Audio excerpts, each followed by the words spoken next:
Unboxing time! Let's see what NIRYO sent me.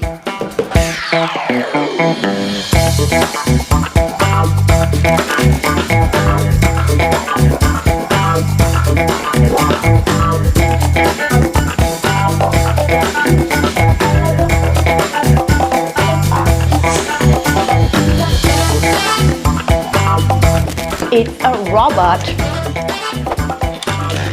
And also comes with a gripper.